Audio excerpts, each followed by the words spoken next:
వాడు నీకు నాన్న కాదు, నా కొడుకు. నారాయణమ్మ నీకు అసలు తల్లే కాదు, నా కోడలు.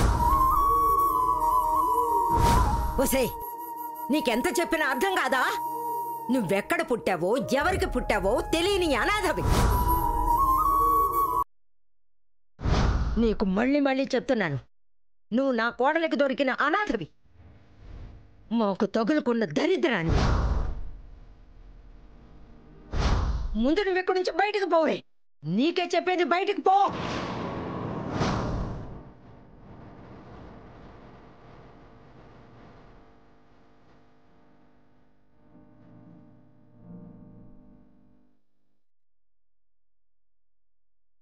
పున్నమి, నువ్వు ఉదయం నుంచి ఏం తినలేదు, కొంచెం తిను పున్నమి. నన్నెత్తిన పెడుగు పడ్డట్టుగా ఉంది కొండమ్మ. నా గుండె పగిలిపోయేలా ఉంది. బాధపడకు పున్నమి, బాధపడకు. బాధపడకుండా ఎలా ఉండగలను? ఇంతకాలం మా అమ్మైన నారాయణమ్మ మా అమ్మ కాదా? బంధువులు అనుకున్న వాళ్ళు బంధువులు కాదా? నేను అనాథనా? మా అమ్మ నాన్న ఎవరో కూడా తెలియని అభాగ్యురాలినా? ఇదంతా అబద్ధమైతే బాగుండు అనిపిస్తుంది.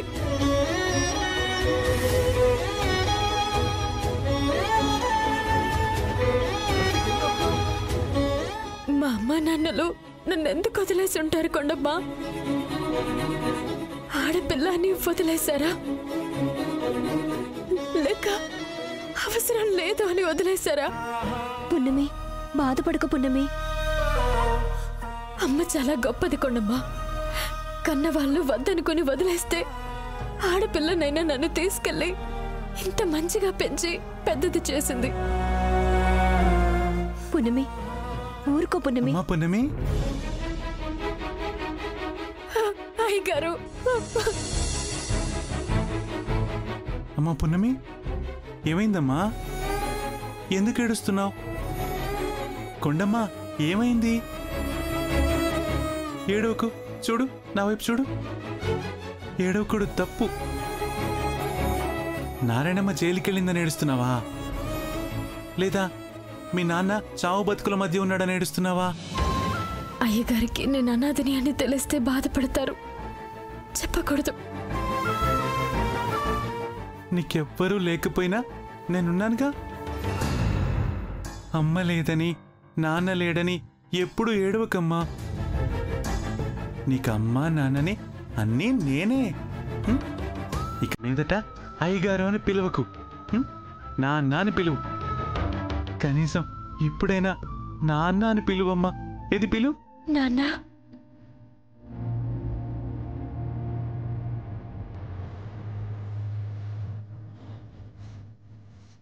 పున్నమి, నీకు ఈ నాన్నున్నాడు. రేపు ఇంటికి రా, పృథ్వీతో మాట్లాడి నారాయణమ్మకి బెయిల్ వచ్చేలా చూద్దాం. అలాగే రేపు హాస్పిటల్లో డాక్టర్తో మాట్లాడతాను. మీ నాన్న ప్రాణానికి ఏం భయం లేదు, ఆరోగ్యంగా ఇంటికొస్తాడు. సరేనా?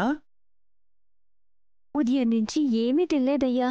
ఏమ్మా, పస్తులుంటే సమస్యలు తీరిపోతాయా? సమస్యలతో పోరాడాలి అంటే మనం బలంగా ఉండాలి. కొండమ్మా, ఇలా ఇవ్వు, నేను తినిపిస్తాను. కూర్చోమను, కూర్చో. కూర్చో. ఇంక నువ్వు ఏడవకు. అది లేవు.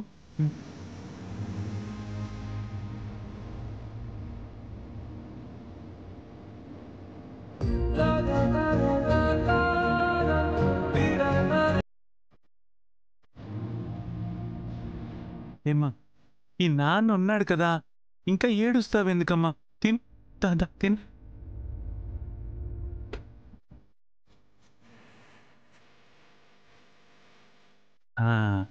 ఏడవకూడదమ్మా, ఏడవకు. నేనున్నాను కదా, తిను హ్యాపీగా. మిమ్మల్ని చూస్తుంటే నిజమైన తండ్రి కూతుళ్ళలా అనిపిస్తున్నారు. అనిపించడం ఏంటి కొండమ్మా? మేమిద్దరం నిజంగా తండ్రి కూతుళ్ళమే కదా పున్నమి? అవునన్నా. ఈ ఒక్క ముద్ద తినే అయిపోయింది.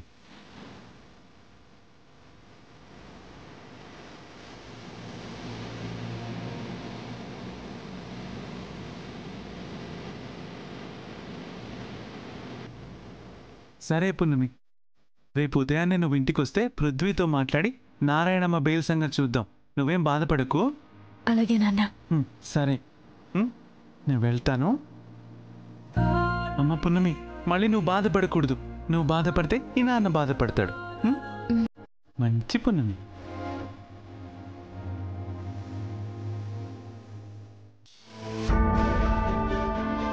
పున్నమి, అయ్యగారు చెప్పినట్టు మీ అమ్మ, అదే నారాయణమ్మను బయటికి రానివ్వు. అప్పుడు విచారిద్దాం.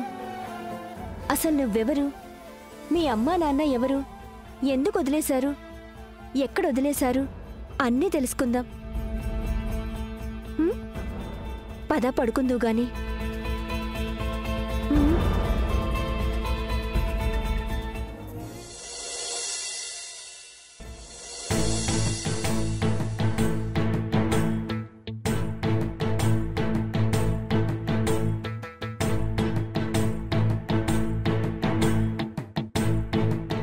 పెద్దమ్మా, పున్నమి మన జాబిలికి చేసిన మోసం చిన్నది కాదు పెద్దమ్మా. ఏకంగా తన జీవితం మీదే ప్రభావం పడే మోసం చేసింది. ఉదయాన్నే ఆ విషయాన్ని ఎందుకు గుర్తు చేస్తున్నావు అగ్నిదేవా? రోజు గుర్తు చేసుకోవడానికి అవేమీ మధురమైన జ్ఞాపకాలు కాదు, మాయలేని జ్ఞాపకాలు. వాటికెంత దూరంగా ఉంటే అంత మంచిది. నిన్న రాత్రి అన్నయ్య ఆ గూడెంలోకి వెళ్ళి పున్నమిని కలిసొచ్చాడు పెద్దమ్మా.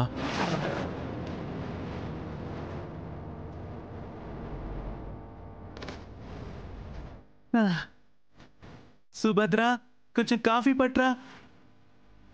శివదేవా, రాత్రి పున్నమిని కలవడానికి వెళ్ళావా?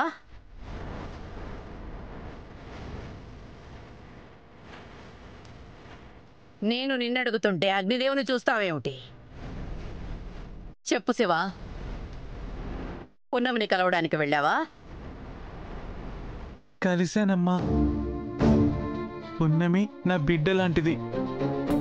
పున్నమి తప్పు చేసిందా ఒప్పు చేసిందా అని నాకు తెలీదు. కానీ పున్నమి నాకు ఈ ఇంటికి చేసిన సేవని మాత్రం నేను మర్చిపోలేను. బిడ్డ తప్పు చేస్తే అమ్మా నాన్న కాకపోతే ఇంకెవరు క్షమిస్తారమ్మా? బిడ్డ కష్టంలో ఉంటే అమ్మా నాన్న తప్ప ఎవరు స్పందిస్తారు? అందుకే పున్నమిని ఒక తండ్రిగా కలిశాను. అమ్మా, ఇంకో మాటమ్మా, పున్నమిని కలవకుండా నేనుండలేను. అయితే మీ కన్న కూతురు జాబిల్లి కూడా కష్టంలో ఉంది. కనీసం పలకరించావా అన్నయ్య?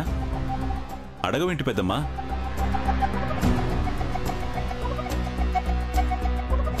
అగ్నిదేవా, శివదేవికి కష్టం కలిగించే మాటలు నేను మాట్లాడలేను. శివదేవికి ఇష్టమైన పనులకి నేను అడ్డు చెప్పలేను.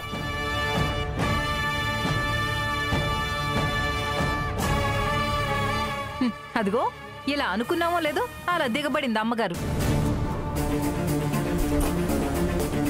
పున్నమి,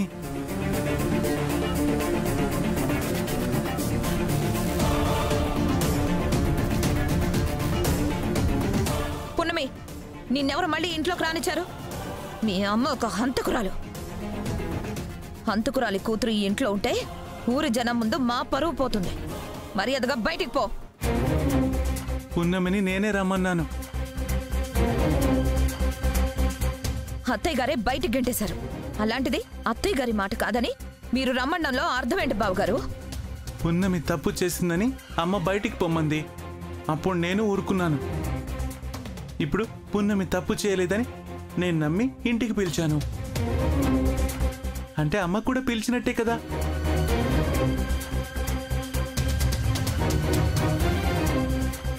నేను ఇంట్లో ఉండిపోవడానికి రాలేదు. వకీల్ సాబ్, మీరందరూ మా అమ్మని చూశారు. మా అమ్మ ఎలాంటిదో మీ అందరికీ తెలుసు కదా. మా అమ్మ ఏ తప్పు చేయలేదు వకీల్ సాబ్.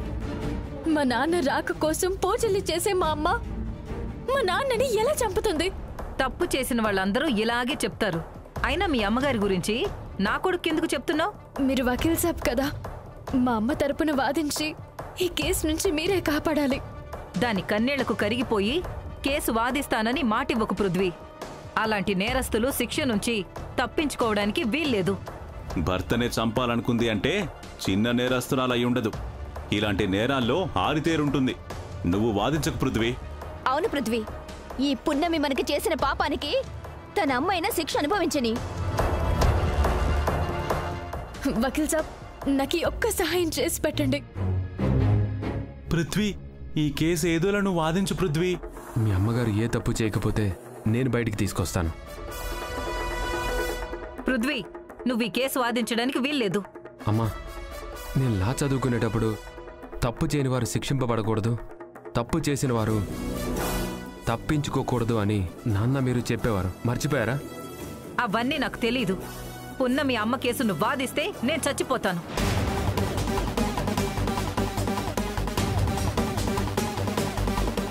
అలా మాట్లాడకండి లక్ష్మి గారు. పున్నమికి మనం తప్ప ఇంకెవరున్నారు లక్ష్మి? అయినా పున్నమి ఏమడిగింది? తప్పు చేసి కాపాడమని అడగలేదు కదా. తప్పు చేయకపోతేనే కాపాడమని అడుగుతోంది. పృథ్వీ, నువ్వు ఒక్కసారి ఆలోచించు.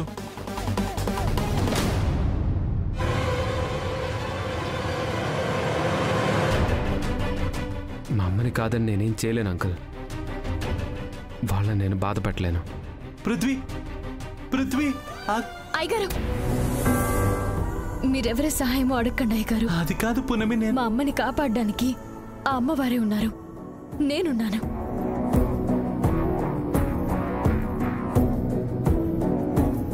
మా అమ్మని నేనే బయటికి తీసుకొస్తాను.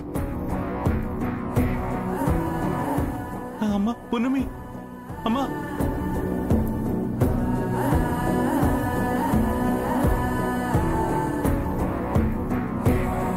పున్నమి,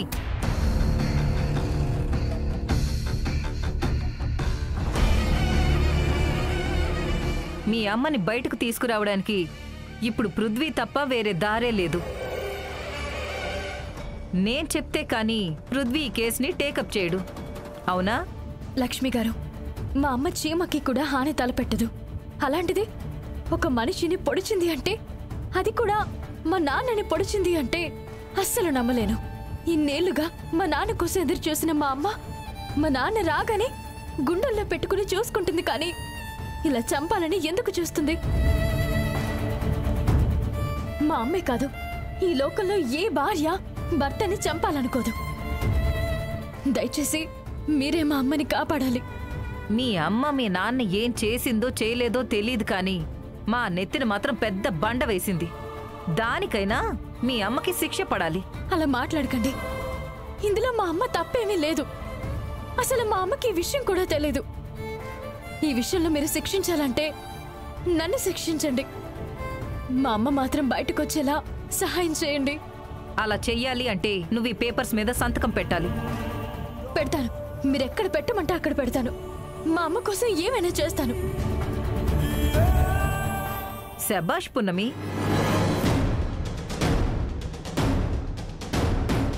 అమ్మ కోసం తాళిని త్యాగం చేసే నీలాంటి కూతురుండడం నిజంగానే మీ అమ్మ అదృష్టం. తాళిని త్యాగం చేయడమేంటి లక్ష్మి గారు? ఈ కాగితాలు నీకు పృథ్వీకి జరిగిన పెళ్లి రద్దు చేసే విడాకుల పత్రాలు. ఏంటి లక్ష్మి గారు ఇది? విడాకుల కాగితాలా? తప్పదు పున్నమి. మీ అమ్మ కావాలి అంటే నాకు నా కొడుకు కావాలి. సంతకం పెట్టు. పెట్టను. పెట్టలేను. నా ప్రాణాలైనా వదులుకుంటాను గాని వకీల్ సాబ్ని నేను వదలను. నీ ప్రాణం వదులుకున్నాకైనా పృథ్వీకి జాబిల్లికి మళ్ళీ పెళ్లి చేస్తా. అది కూడా జాబిల్లికి దోష నివారణ చేసి మరి. లక్ష్మి గారు, మీరు వకీల్ సాబ్ అమ్మగారన్న ఒకే ఒక్క కారణంతో ఊరుకుంటున్నాను. లేదంటే వకీల్ సాబ్ నాకేమీ కానప్పుడే ప్రాణాలు అడ్డంగా పెట్టి కాపాడుకున్నదాన్ని. ఇప్పుడు నాకు 3 ముళ్ళు వేసిన నా భర్తను ఎలా కాపాడుకోవాలో నాకు తెలీదా? బాగా తెలుసు. మీరెన్ని ప్రయత్నాలు చేసినా వకీల్ సాబ్ తప్పు చేయరు. నాకు విలువివ్వకపోవచ్చు, కానీ నా మెడలో కట్టిన ఈ తాళికి మాత్రం ఖచ్చితంగా విలువిస్తారు. అయినా కూడా వకీల్ సాబ్ని బ్లాక్మెయిల్ చేసి కేసు వాదించకుండా చేసినట్టు జాబిల్లి పెళ్లి విషయం కూడా చేయాలి అనుకుంటే ఇంతవరకు మీరు పున్నమిని ఒకవైపే చూశారు. ఇక నుండి రెండో వైపు చూస్తారు.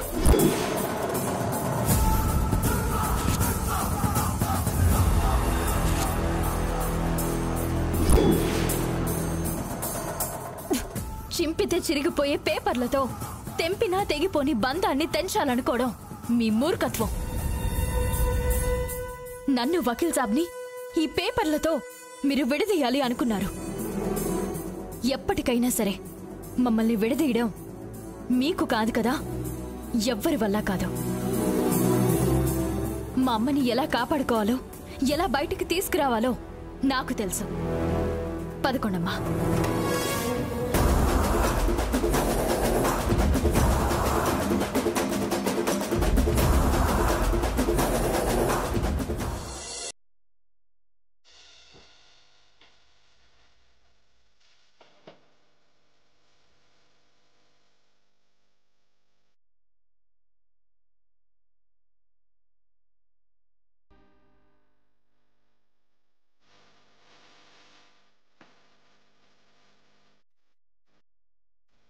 పున్నమి, నువ్వేం బాధపడద్దు.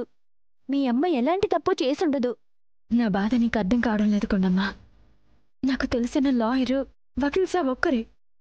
ఆయన కూడా ఈ కేసు వాదించను అని చెప్పేశారు.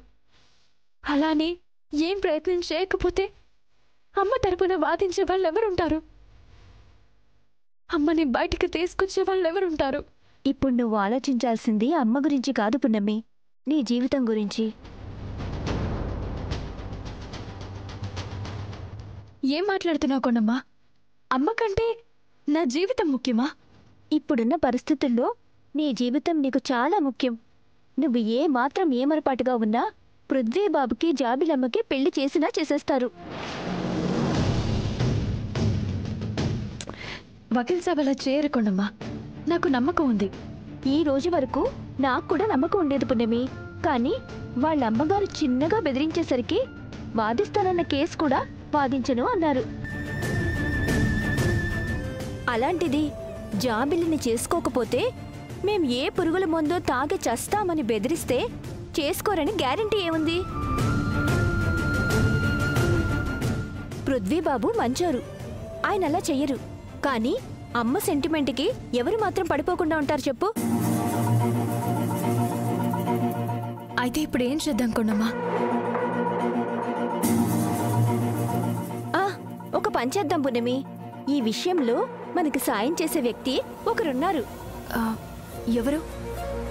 మా పెనిమిటి శంకు బావా. శంకు బావ ఎలా సహాయం చేస్తాడు? అసలే బావని మోసం చేసి పెళ్లి చేశామనే కోపంలో ఉన్నాడు. ఆయన్ని మనమేం మోసం చేయలేదు. ఆయన చేసిన తప్పుకి న్యాయం చేశాడు అంతే. నా దగ్గర ఒక ప్లాన్ ఉంది. అది గనక నా పెనిమిడితో ప్లాన్ చేస్తే పృథ్వీబాబుకి అసలు నిజం తెలిసే అవకాశం ఉంది. ఏంటంటే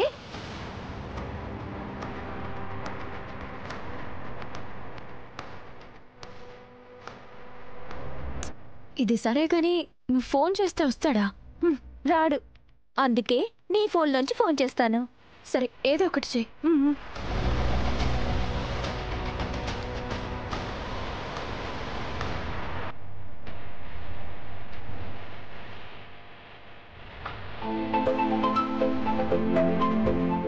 నంబర్ ఎవరిది? హలో, ఎవరు? ఎవరంటావేంటి పెనిమిటి? నేను నీ పెళ్ళాన్ని కొండమని. నువ్వా? ఆగు పెనిమిటి. నా మాట వినగానే ఫోన్ పెట్టేయాలనిపిస్తుందా? నీకు ఒక తీపి కబురు చెప్దామని ఫోన్ చేశాను. తీపి కబురా? ఏం మాట్లాడుతున్నావు? అయ్యో, తీపి కబురంటే నువ్వనుకుంటున్నట్టు ఆ తీపి కబురు కాదు. అదేంటంటే నా దగ్గర పొలవమ్మిన డబ్బులు 5 లక్షలున్నాయి. అవి ఏం చేయాలో చెప్తే ఫోన్ పెట్టేస్తాను. 5 లక్షలేంటి? నీకు కట్నంగా ఇవ్వాలని పొలం అమ్మేశాను.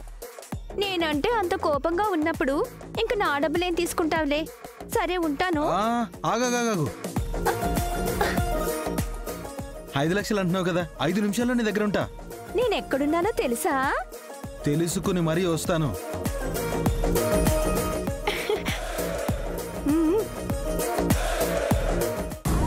కొండమ్మ దగ్గర 5 లక్షలు తీసుకుని సిటీకి వెళ్ళిపోతా. రే మళ్ళీ వస్తాను రా. కొండమ్మ, డబ్బాశ పెట్టి శంకుబావుని పిలిపిస్తున్నావు. ఏదైనా తేడా వచ్చిందంటే నీ జీవితం పాడైపోతుంది. అలా ఏం కాదులే పున్నమి, నేను చూసుకుంటాను.